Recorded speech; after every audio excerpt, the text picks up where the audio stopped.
Albert Fish, the devil in human skin. In early 20th century New York City, children began to vanish without a trace. It wasn't uncommon in the chaos of the Great Depression. But what no one knew was that a gray-haired old man with a quiet voice and kind smile was behind it all. Albert Fish looked like anyone's grandfather, polite, soft-spoken, even frail. But behind his gentle appearance was a monster. Born in 1870, he had a history of mental illness in his family and a childhood marred by abuse.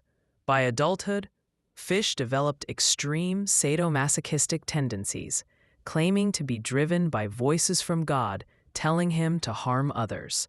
His most infamous crime occurred in 1928. Fish answered an ad placed by a desperate father offering his son for work, but Fish had no interest in the father or the job. Instead, he fixated on the man's 10-year-old daughter, Grace, but he convinced her parents to let Grace accompany him to a fictional birthday party. They never saw her again. What happened next is almost too horrific to believe. Fish took Grace to an abandoned house. There, he murdered her in cold blood and later cannibalized her body. Years passed with no clues until 1934, when Grace's mother received an anonymous letter.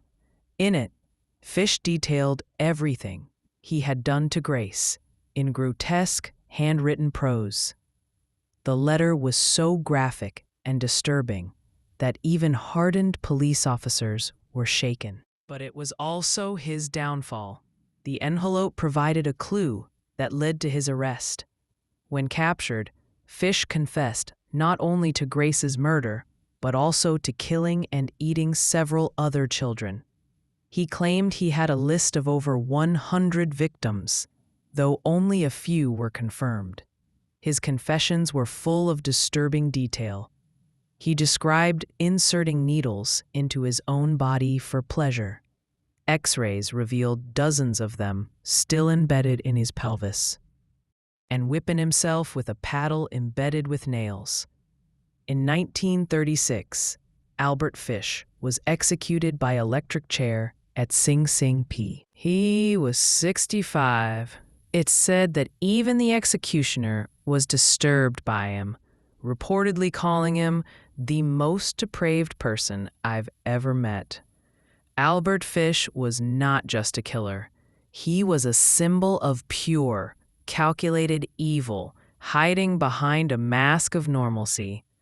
His crimes remain a chilling reminder that sometimes the scariest monsters don't look like monsters at all.